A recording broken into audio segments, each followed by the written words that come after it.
Hello, bienvenue dans un nouvel épisode de podcast de l'aventure Entreprendre et voyager. N'hésite pas à t'abonner à cette chaîne YouTube si ce n'est pas encore fait. Aujourd'hui, je voulais te parler du fait de devenir et d'être libre géographiquement parlant. En ces temps modernes, les entrepreneurs voyageurs sont des chasseurs de liberté durable, d'une liberté vraie, qui permettent de voyager, presque de se téléporter, comme dans le film Jumper avec Hayden Christensen. À mon sens, la liberté géographique est un Graal, un vrai pouvoir, réel, accessible. Un vrai pouvoir auquel je tiens depuis plus de 4 ans. Un pouvoir très très fort qui te raccroche au monde et qui, si ça te correspond, te raccroche à toi aussi, te fait sentir vivant. Par rapport à la liberté financière, la liberté temporelle, on va dire les autres formes sous-jacentes un peu de liberté, la liberté géographique, elle est vraie parce que la liberté financière temporelle, pour moi, ça n'a pas vraiment de sens. Liberté financière, ça veut dire que tu es libre quand tu as un certain montant d'argent, lequel, pourquoi. De toute façon, ça veut dire que tu es déjà dépendant de cette source d'argent, donc ça n'a pas de sens.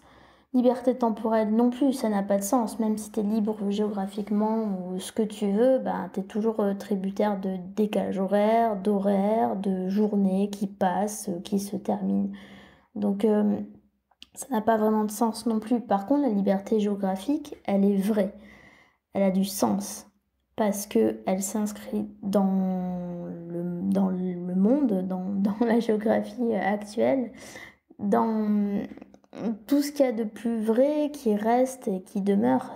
Pour moi, c'est la plus belle et la seule vraie liberté qui soit aujourd'hui, parce qu'à moins d'un gros crash nucléaire ou je sais pas quoi, bon, même si on fait attention, mais le monde ne va pas disparaître. C'est la seule certitude qu'on a et le seul truc dans lequel on peut miser pour demain. Donc voilà. Et puis moi je suis vraiment attirée par le monde, par les voyages depuis toujours, et c'est le point d'ancrage de l'aventure entreprendre et voyager. Donc c'est super important. Mais attention, qui dit grand pouvoir dit aussi grande responsabilité. Faut pas faire n'importe quoi avec cette liberté. C'est pas parce qu'on est libre géographiquement parlant qu'on va pouvoir passer les frontières de façon magique, survoler le monde, etc. Non, pas du tout. On n'est pas non plus au-dessus des lois, on n'est pas au-dessus des visas, on n'est pas au-dessus de plein de choses. Donc c'est une forme de liberté réelle, mais qu'il faut savoir manipuler avec soin. Cette liberté, pour moi, c'est un choix avant tout. C'est un positionnement, c'est des actions que l'on doit avoir envers et contre tout, parce que ça peut vite nous brûler entre les doigts. Parfois, la liberté, elle peut nous dépasser et on ne sait pas bien l'utiliser. Donc c'est très très fort. Et il faut la choisir envers et contre tout. Il faut la garder, il faut la protéger pour ne pas qu'elle se détruise peu à peu, parce que c'est très fragile. Être libre géographiquement, ça nécessite de maintenir plusieurs critères essentiels. J'en ai déterminé plusieurs. Le premier, c'est d'avoir une activité professionnelle 100% à distance, donc que tout le processus, tout ton matériel, etc. soit en ligne. Et puis aussi dans cette dynamique, forcément, c'est d'avoir la possibilité d'avoir des clients 100% à distance, 100% en ligne, avec lesquels tu puisses traiter depuis n'importe où. Donc forcément, ce processus ne va pas être possible pour tous les métiers. Je pense à la médecine, je pense au bâtiment, mais de plus en plus de métiers et d'activités professionnelles et de clientèle se digitalisent, donc c'est le moment d'en profiter.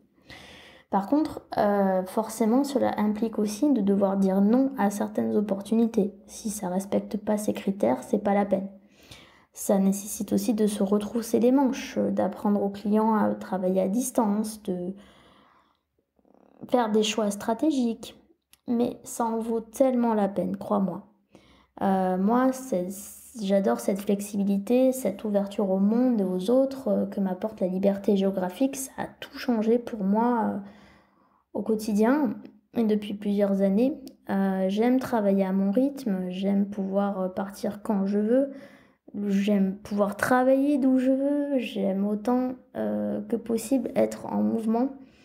Alors voilà, c'est ce que je voulais te partager ici et surtout je voulais savoir si tu étais prêt à t'engager toi aussi pour être vraiment libre géographiquement.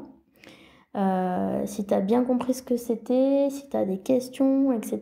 Parce que là j'ai fait vraiment un survol du processus pour vraiment te montrer un peu les différentes idées et le pouvoir que c'est. Et donc, je te pose cette question, quelle sera ta prochaine action pour être libre géographiquement? Quel est ton obstacle? N'hésite pas à me le dire dans les commentaires, ça m'intéresse beaucoup de discuter avec toi. Et puis sinon, je te donne rendez-vous sur le blog entreprendreetvoyager.com et sur cette chaîne la semaine prochaine pour un nouveau podcast. Bonne liberté, ciao!